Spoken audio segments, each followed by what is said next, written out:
Welcome, ladies and gentlemen. I want to appreciate you so much because of your great support. Please consider subscribing to this channel. Azimio la Umoja governors are in a hard situation. As we speak now, I want us to have two examples so that you can understand the problem that these governors from Azimio are feeling. For example, there is a wrangle between the governor of Siaya and his deputy, Oduol. When I was just looking at that story yesterday, where the supporters of William Oduol, who is the deputy governor of Siaya County, his supporters coming out to clash with the supporters of James Orengo, who is the governor, is bringing a lot of conversation across the social media. This comes after William Oduol has been branded someone that has been humiliated, blackmailed in the politics of Siaya County. It is not for the first time William Oduol is being in the politics of Siaya. He has been there vying for governorship, but he has never won election till he became a partner with James Orengo, where he was appointed and nominated to be the deputy governor of Siaya County. The example also comes after William Oduol is being branded as someone that is supporter to William Ruto's Kenya Kwanza government. The same thing is happening to Kakamega County. When you look at Fernandez Baraza and Ayub Savula, Fernandez Baraza is the governor of Kakamega County. Ayub Savula is the deputy governor of Kakamega County. We are being told that the scenario that is there, Ayub Savula is seemingly like supporting the Kenya Kwanza ideas and ideal in Kakamega County, as it is like he is a mole in Azimio la Umoja. But I want to say the truth. When you look at the wrangles that is happening in Kakamega, though we've not seen it clearly coming out, the only county that we've seen coming out clear when the news streamed in yesterday was about the leadership of Siaya County, where James Orengo is having wrangles with his deputy William Oduol. Then this comes also to cater abroad, across the board, when it comes to the politics of Azimio, and when it comes to the governors that they are having. We are being told that these governors from Azimio are passing a challenge where their deputies are crossing them or are blackmailing them and sabotaging them. And this is like these deputy governors are planning to challenge the current governors of Azimio in the next general election. We are being told that this also being, though it's not so much experienced in Kisumu, but the deputy governor of Kisumu is so strong when it comes to supporting his boss, Peter Anyang' Nyong'o. When you look at other governors like in Kilifi, the deputy governor of Mungaro, when you look at the deputy governor of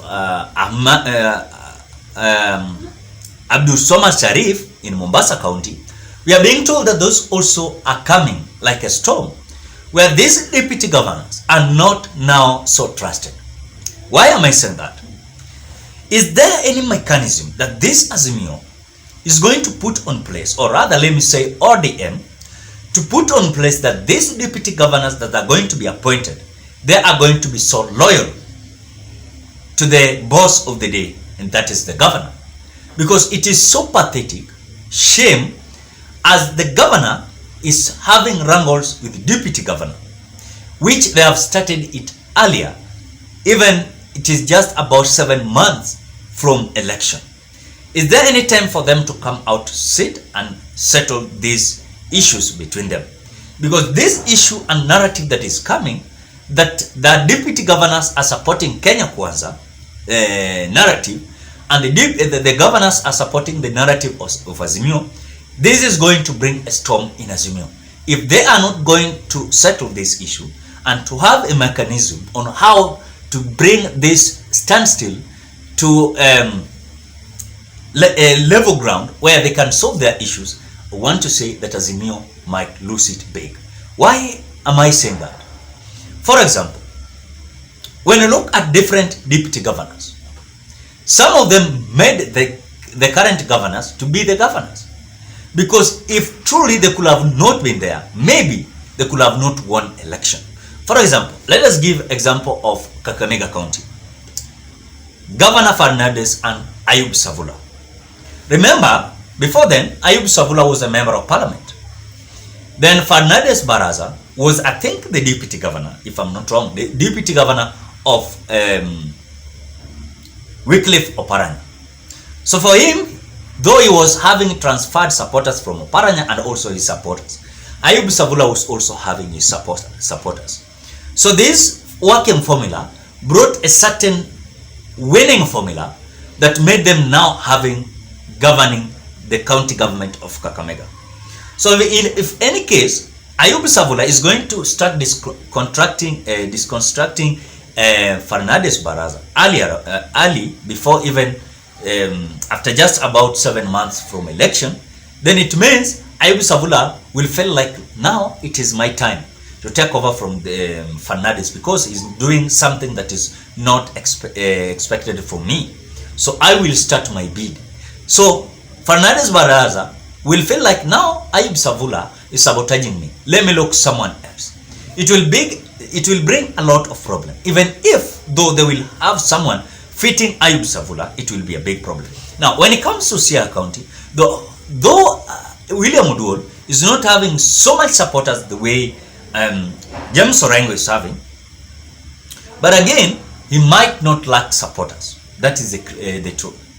But if he decides that now we want to disconstruct James Orengo and we want to gather to have friendship with people like Gumbo, Charlie Sowino and others, then there is a possibility of James Orengo passing a lot of challenge in Siaya County. Though I will not say that these duos will defeat James Orengo. It is too early to predict that. But again, it will bring a problem with ODM politics in Siaya County. Will bring a big problem with the politics of Kakamega County. The same to Mombasa, the same to Kilifi and other counties where ODM is having their supporters, where Azimio also is having their supporters. So when I heard this news, it was so stormy that if Raila Odinga will not come out faster to try to solve this issue, I want to say that Azimio might lose it big. Secondly, ODM party might lose it big. Secondly, ODM is passing a lot of challenge as we speak now. There are some rebels that have come out to rebrand Raila Odinga as a failure when it comes to their politics in the region yenye wamechaguliwa. People like Tomo Jenda, people like Felix Oduor, people like Gumbo, people like Elisha Odhiambo, Karoli Omondi, and others. But the truth is, as much as ODM wants to bring this strength on their political party, they must ensure that these candidates that are going to have must also have their deputies who are loyal to the party. One. Number two, loyal to their boss, because it will be so difficult for a governor to rule, yet the deputy governors are taking them backward, or like blackmailing them and frustrating them, the way we are seeing in Siaya, where William Oduor's supporters clashed over with the Orengo's supporters. So you see that kind of wrangle will bring a certain confusion between the leadership of James Orengo and William Oduor. Secondly, it will bring also the confusion when it comes to the popularity of ODM party in those regions. So upon my realization, if Raila Odinga will not come in to venture and also to at least cool things down, then I want to say this might be a big loss to ODM. Secondly, will be a big loss to Azimio, as William Ruto is busy strategizing on those who are going to carry and also sell his agendas and expand his ideologies to the people. Ladies and gentlemen, what are your thoughts? Is there any problem with these deputy governors rejecting their bosses, now joining William Ruto? Drop your opinion at the comment section below. Otherwise, thank you so much because of great support. Please consider subscribing, liking, commenting, and sharing this video. Bye bye till you meet on another video.